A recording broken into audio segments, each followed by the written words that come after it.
नमस्कार दोस्तों, एक बार फिर से आपका स्वागत है गुरुकुल पर। 2026 में देखा जा रहा है कि जो भी एग्ज़ाम्स है, एसएससी हो, बैंक हो, डिफेंस हो, हर सेगमेंट में कॉम्प्रिहेंशन पार्ट का स्टैंडर्ड जो है डे बाय डे बढ़ता जा रहा है। तो जब तक आप लैंग्वेज को अंडरस्टैंड नहीं करेंगे अच्छे से, वोकैब्युलरी पार्ट पे इम्प्रूवमेंट नहीं आएगा, स्कोर करना बहुत मुश्किल है। तो इसलिए एक नया सेगमेंट स्टार्ट कर रहे हैं। जो भी लोग लैंग्वेज से जुड़ना चाहते हैं, इम्प्रूव करना चाहते हैं, तो उनके लिए हम लोग स्टार्ट कर रहे हैं बेसिक से, जिससे आप अपनी रीडिंग पार्ट को इम्प्रूव कर सकते हैं। एक कहानी पे डिस्कशन करेंगे। कहानी का नाम जो है वो है ए बॉटल ऑफ ड्यू। ओस की बोतल। अंग्रेजी हम पढ़ना सीख रहे हैं और एकदम बेसिक लेवल से स्टार्ट करेंगे और धीरे धीरे एडवांस लेवल को भी टच करेंगे। शुरू करते हैं। कहानी का नाम जो है ये है ए बॉटल ऑफ ड्यू। ओस की बोतल। देखिए क्या है कहानी के अंदर। फर्स्ट पैराग्राफ जो है स्टोरी का कहता है, Ramnath was the son of a rich landlord. Ramnath जो है वो एक व्यक्ति का नाम है जो कि बेटा था। किसका बेटा था? एक धनवान लैंडलॉर्ड का। जो भी अच्छे वर्ड है, इंपॉर्टेंट वर्ड है आपके लिए, जो आपको हेल्प करेंगे इम्प्रूव करने में, उनको जो है मैंने अलग से मार्क किया है, अंडरलाइन किया है। तो सबसे पहला आज के सेशन का वर्ड आ गया लैंडलॉर्ड। रामनाथ जो था ये कैरेक्टर का नाम है, कहानी का जो हमारा मेन कैरेक्टर है, हीरो आप बोल सकते हैं। तो रामनाथ जो है वो बेटा था एक रिच धनी लैंडलॉर्ड का। लैंडलॉर्ड का मतलब क्या होता है? Owner of big farms. जो बड़े बड़े खेत होते हैं उनका जो मालिक होता है उसको हम लोग बोलते हैं लैंडलॉर्ड। और इसके लिए एक पॉपुलर वर्ड जो हिंदी में आप लोग यूज़ करते हैं वो है ज़मींदार। आपने फ़िल्म देखी होगी राजकुमार की, बहुत पॉपुलर डायलॉग है उसका एक कि अ, राजस्थान में हमारी भी कुछ ज़मीनात हैं। तो उसके अंदर वो एक लैंडलॉर्ड का कैरेक्टर प्ले करता है, ज़मींदार का, ठीक है? तो लैंडलॉर्ड ज़मींदार हुआ, रामनाथ जो है बेटा था धनी लैंडलॉर्ड का। His father left him a lot of land. तो रामनाथ जो है काफ़ी भाग्यशाली था। क्यों? क्योंकि भाई उसके पिताजी ने उसके लिए काफ़ी ज़मीन छोड़ी थी। हिज फादर लेफ्ट हिम, यहाँ पर लीव वर्ब का सेकंड फॉर्म लगा हुआ है। लेफ्ट, लीव का मतलब होता है किसी चीज़ को त्यागना या छोड़ना। तो उसके पिताजी जो थे उसके लिए काफ़ी ज़मीन छोड़ गए थे। मतलब उसके पिताजी के देहांत के बाद वो ज़मीन जो है रामनाथ को मिली। He did not look after his land. अब यहाँ पर एक इम्पॉर्टेंट पार्ट है समझने के हिसाब से। लुक आफ्टर, देखिए लुक जो है वो वर्ब है, आफ्टर जो है ये आपका क्या है? प्रेपोजिशन है। तो ये जो कॉम्बिनेशन होता है वर्ब और प्रेपोजिशन का, इसको हम लोग बोलते हैं लैंग्वेज में फ्रेजल वर्ब। और इसका मीनिंग जो है वो अक्सर एग्जाम्स में हमें हेल्प करता है। लुक आफ्टर का मतलब होता है देखभाल करना, किसी चीज़ का ध्यान रखना, to take care of something. तो कह रहा है कि जो रामनाथ था, ये ही जो है यहाँ प्रोनाउन है। ये किसको रिप्लेस कर रहा है? रामनाथ। रामनाथ जो है नाउन है, सब्जेक्ट है आपका। तो हम लोग पढ़ते हैं ग्रामर में कि नाउन को रिप्लेस करने के लिए प्रोनाउन का इस्तेमाल किया जाता है। तो वो चीज़ हम लोग यहाँ पर देख पा रहे हैं। यही जो है यहाँ रामनाथ के लिए आया है कि ही did not look after his land. कि रामनाथ जो है वो थोड़ा लापरवाह किस्म का इंसान था और वो अपनी जो ज़मीन थी उसकी देखभाल नहीं करता था, ठीक है? लुक आफ्टर का मीनिंग मैंने यहाँ पर भी लिया है आपके लिए, केयरिंग फॉर। मतलब लुक आफ्टर का मतलब होता है किसी चीज़ का ध्यान रखना, उसके लिए केयर करना। फ्रेजल वर्ब है ये। तो रामनाथ जो था वो ज़मीन का ध्यान नहीं रखता था, लापरवाही करता था। Ramnath did not spend even one day looking after his land. उसके पिता की जब मृत्यु हुई थी तो उसके बाद एक भी दिन ऐसा नहीं आया कि जब रामनाथ जो है गया हो, उसने अपनी ज़मीन को या खेत को देखा हो या संभाला हो। यहाँ पर एक इम्पॉर्टेंट चीज़ थोड़ा समझिएगा ग्रामर पॉइंट ऑफ व्यू से। डिड नॉट स्पेंड, बहुत सारे लोगों को यहाँ पे प्रॉब्लम आती है और एग्जाम्स में भी मैंने देखा है कि अक्सर यहाँ से क्वेश्चन पुट अप हुआ है। डिड जो है इसके साथ हम लोग हमेशा वर्ब की फर्स्ट फॉर्म का इस्तेमाल करते हैं। किसका इस्तेमाल करते हैं? फर्स्ट फॉर्म का इस्तेमाल करते हैं। ये चीज़ ज़रूर आप ध्यान रखिए। और इसी तरीके से हमारे पास डू और डज़, ये प्रेज़ेंट सिंपल में हेल्पिंग वर्ब की तरह काम करते हैं। इनके साथ भी अगर आपको मेन वर्ब का इस्तेमाल करना हो, तो हमेशा वर्ब की फर्स्ट फॉर्म का इस्तेमाल किया जाता है। तो रामनाथ जो था, उसने एक भी दिन कभी अपनी ज़मीन को नहीं दिया, देखभाल में नहीं दिया। आगे कह रहा है this was because he had a funny idea. और ऐसा क्यों था? क्यों उसने जो है कभी ध्यान नहीं दिया अपनी ज़मीन पर? उसका एक बहुत ही फनी आइडिया था। किसका फनी आइडिया था? रामनाथ के दिमाग में एक बहुत ही फनी विचार था। फनी का मतलब क्या होता है? देखिए यहाँ दिया हुआ है। फनी का मतलब होता है लाफेबल। कोई ऐसी चीज़ जिस पर हँसा जा सके या हँसने योग्य कोई चीज़ है, उसको हम लोग फ़नी बोलते हैं। इसका एक और मीनिंग है जो बहुत इम्पोर्टेंट है आपके लिए एग्ज़ाम पॉइंट ऑफ व्यू से, स्ट्रेंज। स्ट्रेंज का मतलब होता है कोई ऐसी चीज़ जो अजीबो-गरीब है, बेतुकी है, उसको भी हम लोग फ़नी बोल सकते हैं। इसके लिए एक काफ़ी पॉपुलर वर्ड है लैंग्वेज में, रिडिक्युलस। तो रिडिक्युलस मतलब हास्यास्पद, इसको देखकर हँसी आए और जो अजीब हो। तो रामनाथ जो था, उसके पास एक बहुत ही अजीब-सा एक आइडिया था। क्या आइडिया था? ही बिलीव्ड, रामनाथ जो है, वो ऐसा विश्वास करता था। बिलीव का मतलब होता है विश्वास करना। बिलीव का सेकंड फॉर्म बिलीव्ड, यानी पास्ट सिंपल की बात हो रही है। यहाँ पर देखिएगा, बिलीव्ड का मीनिंग क्या होता है? कंसीडर्ड। कंसीडर्ड मतलब किसी चीज़ पे विश्वास करना या किसी चीज़ को विचार में लाना। तो रामनाथ का ऐसा विचार था, वो ऐसा सोचता था, there was a magic potion that could turn any object into gold.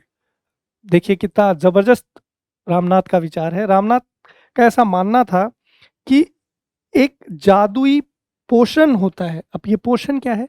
तो पोशन होता है ए मैजिकल लिक्विड, जादुई द्रव।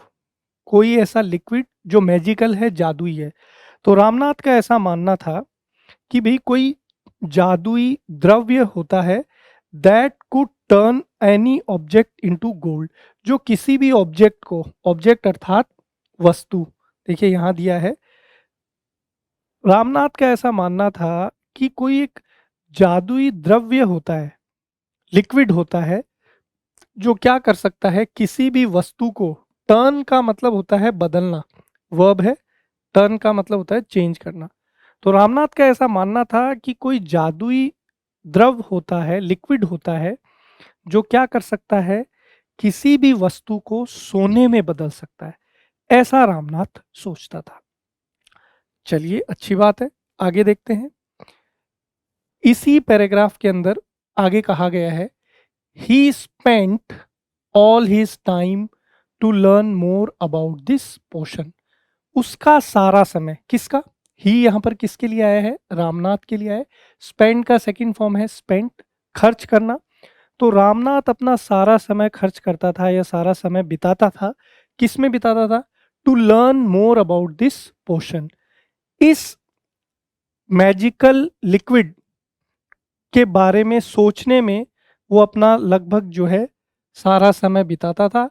उसके बारे में और जानकारी इकट्ठे करने में सारा समय बिताता था।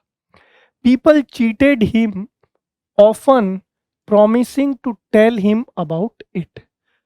अब जो लोग थे गांव के, उनसे भी रामनाथ चर्चा करता था ऐसे कि भी ऐसा कोई लिक्विड होता है जो किसी भी वस्तु को सोने में बदल सकता है। तो जब लोग उसकी ये बात सुनते थे, तो लोग उसकी इस बात का फ़ायदा उठाते थे और उसको चीट करते थे। चीट का मतलब होता है किसी को धोखा देना। देखिए यहाँ लिखा हुआ है, सेकंड फॉर्म है चीट का, चीटेड, डिसीव्ड। तो लोग क्या करते थे? रामनाथ को चीट करते थे, धोखा देते थे। Often promising to tell him about it, और वो अक्सर उसको ये होप देते थे, ये वादा करते थे कि वो उसे उस जादुई द्रव के बारे में बताएंगे। अब यहाँ देखिए ऑफन, ये फ्रीक्वेंसी का एडवर्ब है। मोस्टली, इसका मीनिंग क्या निकल के आता है? ज्यादातर। एक और वर्ड है यहाँ पर प्रॉमिसिंग। प्रॉमिसिंग मतलब गिविंग होप, कोई ऐसी चीज जो आपको उम्मीद दे। ये प्रॉमिसिंग जो है यहाँ आपको वर्ब के आईएनजी फॉर्म की तरह नजर आ रहा है, बट ये बेसिकली प्रेजेंट पार्टिसिपल है, एडजेक्टिव है, विशेषण की तरह काम कर रहा है। तो जो लोग थे गांव के, वो अक्सर उसको उम्मीद देते थे रामनाथ को कि हम जो है आपको उस जादुई द्रव के बारे में बताएंगे। But he did not give up. लोग उसको धोखा देते थे, बोलते थे बताएंगे, ठीक है, ये सारी चीजें चल रही थी, लेकिन रामनाथ जो है उसने कभी भी गिव अप नहीं किया। ये देखो दूसरा फ्रेजल वर्ब आ गया। गिव जो है यहाँ पर वर्ब है और अप जो है यहाँ पर क्या है, प्रेपोजिशन है। गिव अप का मतलब होता है किसी चीज के सामने घुटने टेक देना, समर्पण कर देना, हार मान लेना। तो गिव अप का मतलब होता है किसी चीज को छोड़ देना। गिव अप के लिए एक और मीनिंग आता है सरेंडर हो जाना, त्याग देना। इसके लिए एक और फ्रेजल वर्ब है जो अक्सर एग्जाम में मैंने देखी है, यील्ड टू।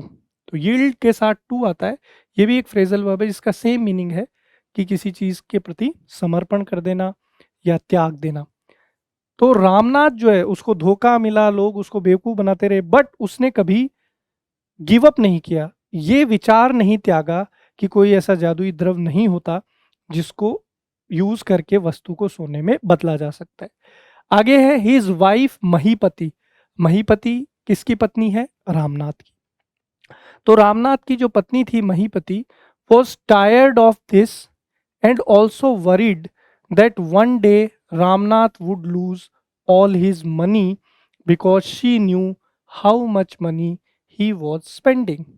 अब जब ये चीजें चल रही थी तो रामनाथ की जो पत्नी थी महीपति वो काफी ज्यादा दुखी हो गई। महीपति वॉज टायर्ड ऑफ, अब ये टायर्ड ऑफ यहाँ अगेन फ्रेजल वर्ब है, इसका मतलब होता है अपसेट, मतलब किसी से दुखी या नाराज।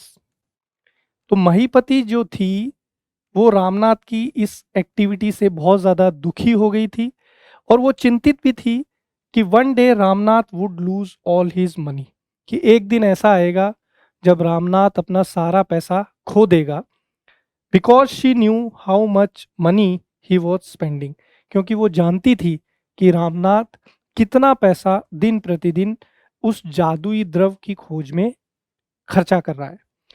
She was sure that soon they would be without money. और महीपति का ऐसा मानना था, वो ऐसा सोच रही थी कि एक दिन ऐसा जल्द ही आ जाएगा जब उनके पास बिल्कुल पैसा नहीं होगा और वो जो है एकदम से भिखारी हो जाएंगे, ऐसा महीपति का सोचना था। आगे देखते हैं। अब यहाँ पर पैराग्राफ कंप्लीट हो गया है, तो उम्मीद करता हूँ पैराग्राफ आपको समझ में आ गया है, और अगर समझ में आ गया है तो कुछ सवाल आपकी प्रैक्टिस के लिए। तो पहले अच्छे से पैराग्राफ को समझना था और अब इसको क्वेश्चन ऐसे ही एग्जाम में होता है। पहला कह रहा है who looks after the land of Ramnath. पहला सवाल आपसे ये पूछा गया है कि रामनाथ की जो जमीन थी उसकी देखभाल कौन करता था।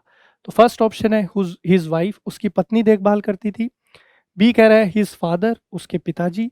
तीसरा कह रहा है हिज मदर, उसकी माताजी। चौथा कह रहा है नोबडी। अब जब भी हम लोग कोई स्टोरी पढ़ते हैं, कॉम्प्रीहेंशन पढ़ते हैं, क्लोज टेस्ट पढ़ते हैं, तो आपको पहला ही चीज समझना कि आपको अपने अंडरस्टैंडिंग के अकॉर्डिंग आंसर नहीं करना होता है कभी भी, ठीक है। अब बहुत सारे लोग यहाँ ये सोचते हैं कि रामनाथ जो है जमीन की देखभाल नहीं कर रहा होगा तो उसकी पत्नी कर रही होगी, ऐसा नहीं है। पैराग्राफ में कहीं लिखा था क्या पत्नी देखभाल कर रही है, नहीं ना। तो इसलिए इस सवाल का आंसर क्या होगा, नोबडी होगा, ठीक है। तो यहाँ से अपन ने ये चीज़ सीखी कि जब भी पैराग्राफ सॉल्व करते हैं, क्लोज टेस्ट सॉल्व करते हैं, तो भाई आपको जो इन्फॉर्मेशन गिवन है उसी के अकॉर्डिंग एक्ट करना है, आंसर करना है, अपना पर्सनल जो नॉलेज है उसमें नहीं डालना है। Second, what was it that Ramnath wanted to get. वो कौन सी चीज थी जो रामनाथ प्राप्त करना चाहता था। फर्स्ट, सम मोर लैंड, उसको कुछ और जमीन चाहिए थी।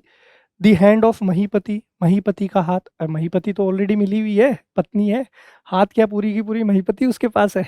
तीसरा कह रहा है मैजिक पोशन, जादुई द्रव, और डी कह रहा है नथिंग। तो बिल्कुल रामनाथ जो है किसकी खोज में था, ऐसे मैजिकल पोशन, ऐसे मैजिकल लिक्विड की खोज में था जिससे वो किसी भी वस्तु को किस में बदल दे, सोने में बदल दे। चलिए ये क्वेश्चन हो गए, आगे कुछ और क्वेश्चन है क्या, देख लेते हैं। जी हाँ, एक और क्वेश्चन है, कह रहा है people use to promise to tell Ramnath about. लोग रामनाथ से वादा करते थे कि वो उसे बताएंगे, किस चीज के बारे में, मैजिकल लिक्विड के बारे में बताएंगे, लोशन के बारे में बताएंगे, लिक्विड के बारे में बताएंगे, फाउंटेन के बारे में बताएंगे। तो बिल्कुल ठीक ऑप्शन ए हो जाएगा। लोग उसको चीट करते थे, ठगते थे, कि भाई हम तेरे को जो है उस जादुई द्रव के बारे में बताएंगे, और ऐसा बोल के उससे कुछ पैसे ऐंठ लेते थे। लोशन आप सब जानते हैं, अभी सर्दियों का समय चल रहा है, अपनी स्किन पे हम लोग लगाते हैं थोड़ी चिकनाई प्राप्त करने के लिए। लिक्विड, लिक्विड मतलब द्रव होता ही है, और फाउंटेन होता है एक फव्वारा टाइप, जिससे जो है पानी चारों तरफ, अक्सर आपने गार्डन वगैरह में देखा होगा।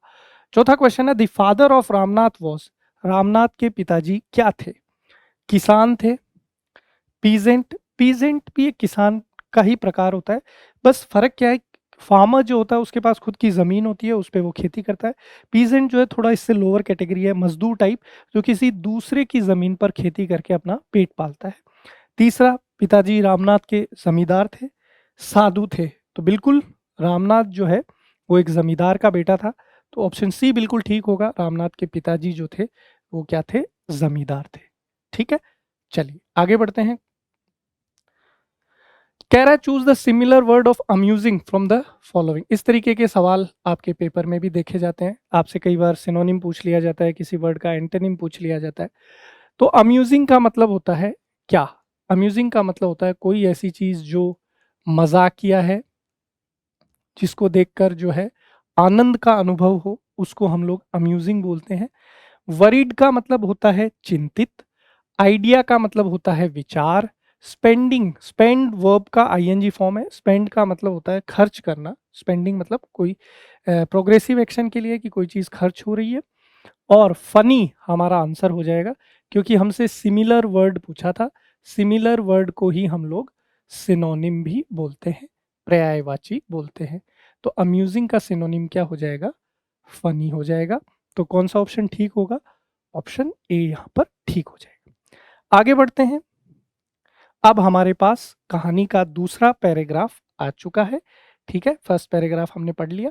देखते हैं सेकंड पैराग्राफ हमें क्या बताता है। कह रहा है वन डे, एक दिन, ए फेमस सेज, सेज का मतलब होता है साधु। देखिए यहाँ पे लिखा हुआ है ए वाइज पर्सन, बुद्धिजीवी व्यक्ति को भी सेज बोल सकते हैं, और साधु के लिए भी ये शब्द इस्तेमाल किया जाता है। एक वर्ड हम लोग अक्सर और यूज करते हैं साधु के लिए, सेंट वर्ड यूज किया जाता है। एक वर्ड और हम लोग इस्तेमाल करते हैं मंक। एक वर्ड और हम लोग इस्तेमाल करते हैं हर्मिट। तो ये सारे वर्ड काफ़ी पॉपुलर है, इन सब का मीनिंग साधु या कोई बुद्धिमान पढ़ा लिखा व्यक्ति।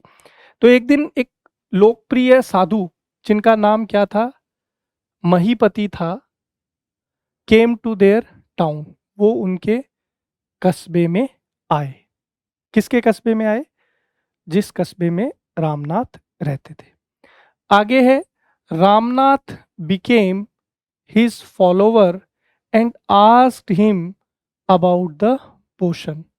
रामनाथ ने जब साधु को देखा तो वो उसका फॉलोवर बन गया। फॉलोवर का मतलब क्या होता है? देखिए इधर लिखा हुआ है।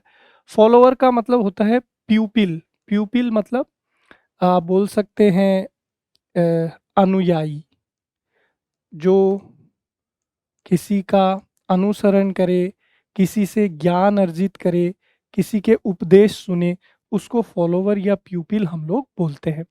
तो रामनाथ जो है वो उस साधु का फॉलोवर बन गया, उसका शिष्य बन गया। And asked him about the potion, और उसका वो एक ही सवाल जिससे भी वो मिलता था, जैसे ही वो उस साधु को अपना गुरु बनाया, उसका शिष्य बना, उनसे सवाल कर लिया कि साहब क्या आपको ऐसा कोई लिक्विड पता है जिससे हम लोग किसी भी वस्तु को सोने में बदल दें? तो आगे क्या हो रहा है? कह रहा है to his surprise the sage answered yes, in my travels in the Himalayas I heard how you could make such a potion.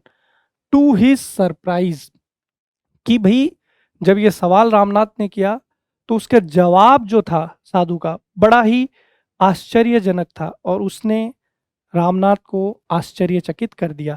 Surprise मतलब आश्चर्य, वंडर। और रामनाथ को काफी आश्चर्य हुआ जब जो साधु थे उन्होंने जवाब दिया था। क्या जवाब दिया? यस इन माई ट्रेवल्स, कि हाँ, जब मैं हिमालय की यात्रा मैं करता हूं या मैंने की थी, I heard how you could make such a potion. तो मैंने वहां सुना था कि किस प्रकार आप ऐसा लिक्विड, मैजिकल लिक्विड बना सकते हैं जिससे किसी भी वस्तु को सोने में बदला जा सकता है। अब यहाँ पर समझने वाली चीज है, थोड़ा ध्यान दीजिएगा। ट्रैवल्स, देखिए ट्रैवल जो है ये वर्ब भी है। अगर आप इसको वर्ब की तरह यूज करते हैं तो इसका मतलब होता है यात्रा करना, एक्शन को रिप्रेजेंट करता है वर्ब। हम लोग सब जानते हैं इस चीज को, नहीं जानते तो जानिए। वर्ब जो है वो हमेशा किसको रिप्रेजेंट करता है? एक्शन को रिप्रेजेंट करता है। अब ये ट्रेवल्स यहाँ लिखा हुआ है, ट्रेवल्स से पहले क्या है? माई। माई है आपका पजेसिव एडजेक्टिव, वो पजेसिव एडजेक्टिव के बाद हमेशा नाउन आता है। तो ये ट्रैवल जो है यहाँ नाउन की तरह है और उसका प्लूरल फॉर्म हमने यूज किया है ट्रैवल्स। तो ये नाउन है और ट्रैवल्स का मतलब होता है टूर यानी यात्रा।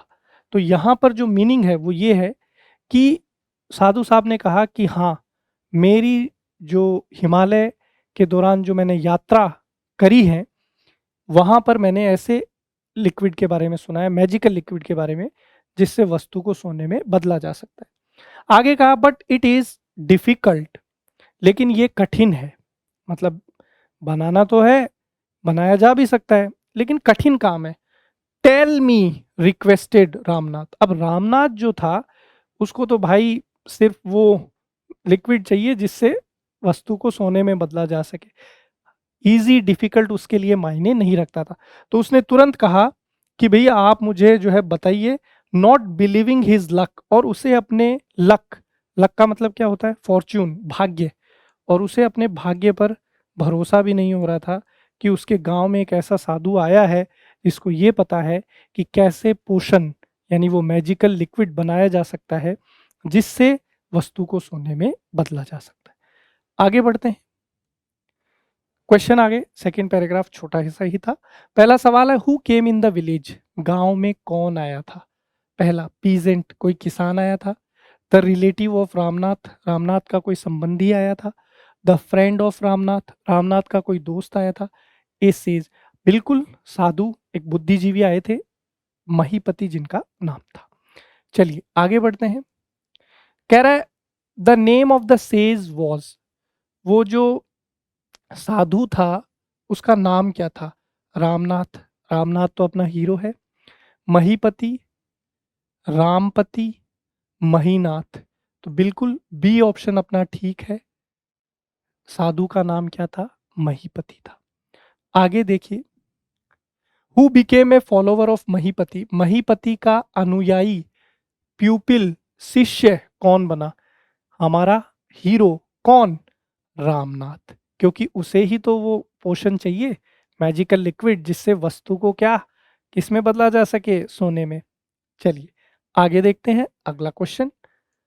कह रहा है महीपति वॉज, महीपति क्या था? किसान था, साधु था, राजा था, जमींदार था। तो भाई साधु था महीपति, साफ साफ हमने पैराग्राफ में इस चीज को सीखा। Next, choose the opposite word of went from the following.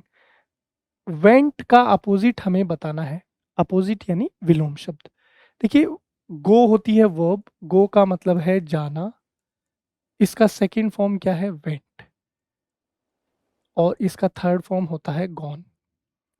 इस तरीके से चलता है। अब यहाँ पर इसका अपोजिट पूछा है विलोम शब्द। इस तरीके के क्वेश्चन आप देखते हैं पैराग्राफ में, क्लोज टेस्ट में। पहला है केम, कम का मतलब होता है आना, ये फर्स्ट फॉर्म है। इसका सेकंड फॉर्म है केम और इसका थर्ड फॉर्म भी क्या है? कम। तो यहाँ पर जाने का अपोजिट आना, तो फर्स्ट ऑप्शन ही हमारा आंसर है। लीव का सेकंड फॉर्म है लेफ्ट, लीव का मतलब होता है किसी चीज को त्यागना, तो लीव का सेकंड फॉर्म क्या है? लेफ्ट। ईट का सेकंड फॉर्म है एट, ईट का मतलब होता है खाना, ये फर्स्ट फॉर्म है, ये सेकंड फॉर्म है। और कम का मतलब होता है आना, ये केम की फर्स्ट फॉर्म है, थर्ड फॉर्म और फर्स्ट फॉर्म दोनों इसकी क्या होती है? सेम होती है। आगे बढ़ते हैं, एक और पैराग्राफ हमारे पास आ गया है, कहानी का तीसरा पैरा। ये हमें क्या सिखाता है? देखिए सीखते हैं। कह रहा है you have to plant a banana plant and water it regularly with your hands. अब जो साधु आए थे उन्होंने रामनाथ को कहा, रामनाथ ने पूछा था ना कि सर कठिन हो इजी हो फर्क नहीं पड़ता, आप तो बताओ कैसे वो पोषण बनेगा। तो you have to plant a banana plant. तो जो साधु साहब थे उन्होंने रामनाथ से कहा कि आपको प्लांट करना है। देखिए प्लांट नाउन और वर्ब दोनों की तरह इस्तेमाल होता है। प्लांट का अगर आप नाउन की तरह यूज करेंगे तो इसका अर्थ है पौधा, और वर्ब की तरह यूज करेंगे तो इसका अर्थ होता है पौधा लगाना। तो जो साधु थे उन्होंने रामनाथ से कहा कि भाई आपको एक केले का पौधा लगाना है and water it regularly with your hands. केले का पौधा लगाओ और अपने इन्हीं हाथों से, स्वयं अपने हाथों से प्रतिदिन उसको पानी दो। किसको? केले के पौधे को। अब यहां पर समझिए वाटर लिखा हुआ है, ठीक है। इसमें क्या समझना है आपको? वाटर नाउन और वर्ब दोनों की तरह इस्तेमाल होता है। नाउन की तरह आप अगर वाटर का इस्तेमाल करते हैं तो इसका अर्थ होता है जल, और वर्ब की तरह इसका इस्तेमाल करते हैं तो इसका मतलब होता है सींचना। खेती करते हैं तो हम लोग जो है पौधों में पानी देते हैं, तो उसके लिए भी हम लोग वाटर बोलते हैं। तो यहाँ पर ये वाटर वर्ब की तरह यूज हुआ है कि भी आपको जो है, साधु ने कहा रामनाथ को कि आपको एक केले का पौधा लगाना है और उसको प्रतिदिन पानी देना है अपने हाथों से। ये रेगुलरली जो है ये आपका क्या है? एडवर्ब है। प्रतिदिन आपको ये काम करना है। In winter the morning dew is on the leaves, you have to collect the dew and store it in a bottle. आगे बात हुई इन विंटर की, सर्दियों के अंदर। विंटर क्या है? देखिए वाटर यहाँ पर आपको मैंने बताया है कि भी पौधों को पानी देना, सींचना। प्लांट यहाँ पर पौधा लगाने की बात हुई है, रेगुलरली प्रतिदिन। विंटर द कोल्ड सीजन, सर्द ऋतु या शीत ऋतु जिसको आप बोलते हैं। तो साधु ने आगे कहा कि सर्दियों में क्या होता है? The morning dew is on the leaves. Due का मतलब क्या है? Drops of water that form during the night. सर्दियों में क्या होता है, जब रात होती है तो रात को जो पेड़ होते हैं उनके ऊपर या इधर जो वस्तुएं होती है उनके ऊपर जल की छोटी छोटी बूंदें जो है बन जाती हैं, जिनको हम लोग बोलते हैं ड्यू। और आप जो है इसको किस नाम से जानते हैं? ओश या शबनम के नाम से जानते हैं। तो जो साधु था उसने रामनाथ से कहा कि सर्दियों के अंदर पत्तियों के ऊपर, जब आप सुबह जाएंगे खेत में तो देखेंगे कि पत्तियों के ऊपर जो है ओस की बूंदें आपको नजर आएंगी। You have to collect the dew and store it in a bottle. Store का मतलब क्या होता है? To save up. तो साधु ने रामनाथ से कहा कि आपको क्या करना है, सर्दियों के अंदर जब आप वो केले का पौधा लगाएंगे तो रात में आप देखेंगे कि पत्तियों पर जो है वो ओस की बूंदें आ जाती हैं। तो आपको सवेरे जाना है और उन ओस की बूंदों को एक बोतल में स्टोर करना है, एक बोतल के अंदर उनको इकट्ठा करना है। When you have 5 liters of dew, bring it to me। और साधु ने कहा कि जब आपके पास 5 लीटर ओस इकट्ठी हो जाए तो आप उस बॉटल को जो है मेरे पास लाइए। I will chant some magic words. Chant का मतलब क्या होता है? रिपीट वर्ड और फ्रेज, किसी शब्द को बार बार बोलना, रिपीट करना, उसको हम लोग चैंट बोलते हैं। अक्सर आपने सुना होगा जैसे लोग माला फेरते हैं या भगवान का नाम लेते हैं तो उसको हम लोग चैंट बोलते हैं। मतलब एक ही चीज को बार बार रिपीट करना। तो साधु ने कहा कि I will chant some magic words which will turn it into the magic potion. और जब आप वो 5 लीटर ओस की बॉटल मेरे पास लाएंगे तो मैं कुछ ऐसे जादुई मंत्रों का उच्चारण करूंगा कि आपका जो वो लिक्विड है वो किस में कन्वर्ट हो जाएगा? जादुई लिक्विड में, मैजिकल पोशन में चेंज हो जाएगा जिसकी आप तलाश में हैं। A drop of the potion will change any object into gold.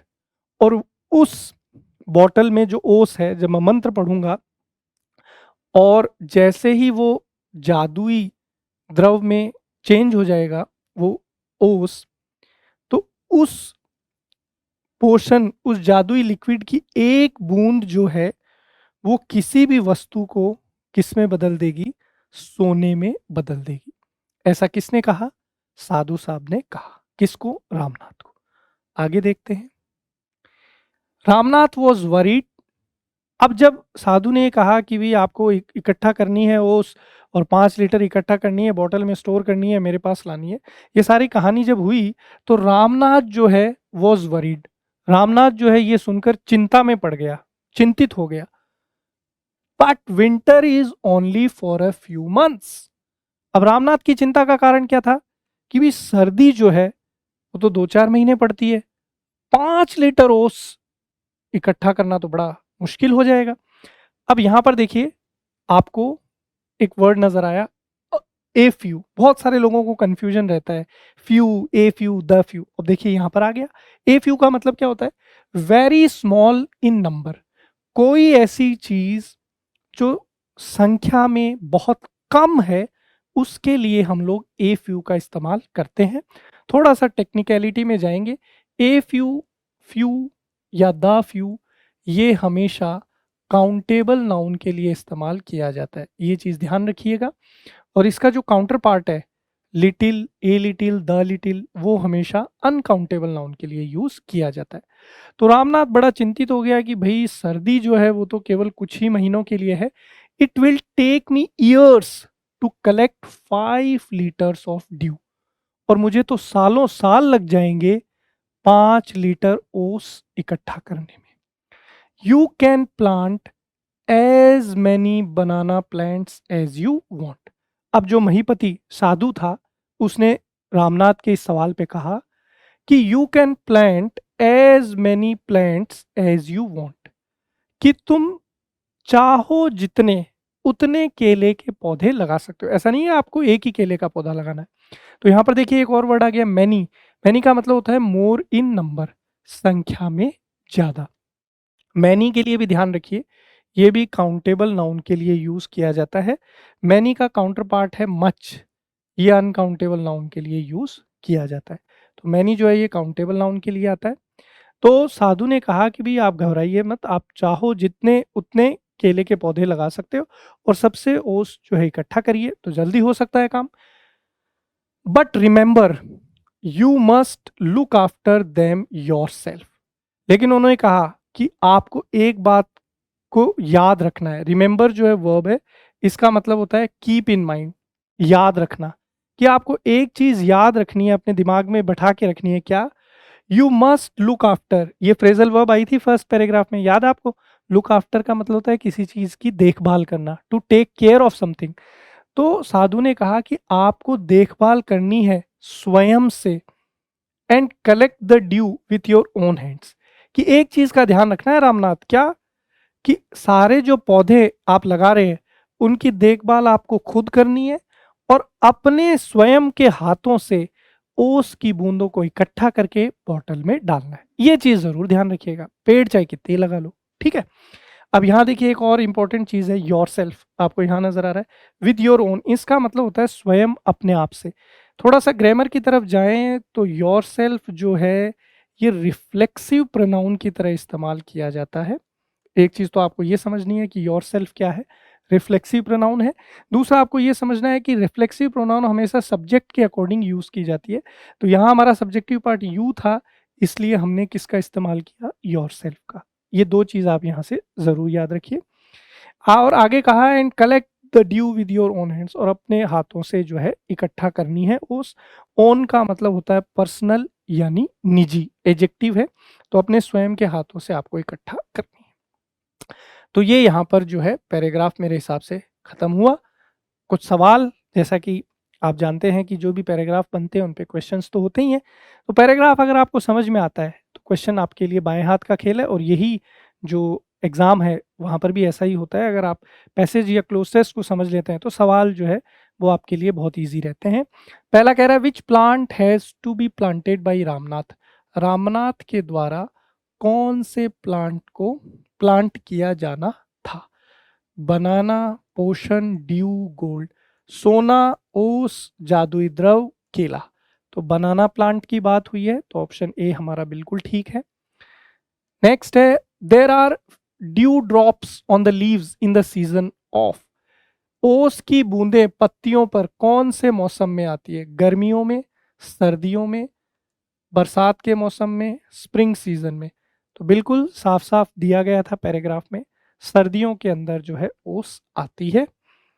अगला, Ramnath was suppose to collect the dew in. ओस को किस में इकट्ठा करना था? जग में, पॉट में, बॉटल में, मग में। तो बिल्कुल भी 5 लीटर जो है ओस इकट्ठा करनी थी, किस में? बॉटल में। आगे देखिए, how much dew is to be collected. कितनी ओस इकट्ठा करनी थी? 2 litre, 1 litre, 3 litre, 5 litre. D option ठीक है, 5 लीटर इकट्ठा करनी थी। आगे देखिए, choose the similar word of gather from the following. Gather का मतलब होता है इकट्ठा करना, ये वर्ब है। गैदर का मतलब होता है टू कलेक्ट। इसका हमें सिमिलर वर्ड बताना है, यानी पर्यायवाची। हिंदी में हम लोग क्या बोलेंगे? इकट्ठा करना। तो ऑप्शन फर्स्ट है रेगुलरली, प्रतिदिन ये काम करना है। रेगुलरली इसका सिनोनिम होगा क्या गैदर का? कलेक्ट मतलब इकट्ठा करना, सॉन्ग मतलब गाना, चेंज मतलब बदलना। तो यहाँ पर बी ऑप्शन ठीक हो जाएगा, क्योंकि हमें गैदर का सिमिलर वर्ड यानी सिनोनिम पूछना है। तो भाई गैदर का मतलब होता है इकट्ठा करना, कलेक्ट का मतलब भी इकट्ठा करना, तो बी ठीक है। चलिए, तो दोस्तों इसी के साथ ये सेशन अपना यहाँ समाप्त हो गया है। कहानी का एक और भाग आएगा जिसमें आपको ये पता चलेगा कि ये जो ओस इकट्ठा करी है रामनाथ ने, इसका क्या फल रामनाथ को मिलेगा। तो कहानी का अगला भाग जानने के लिए जुड़े रहिए हमारे साथ, देखते रहिए वीडियोस को। आपका बहुत बहुत धन्यवाद। मिलेंगे अगले सेशन में। Thank you.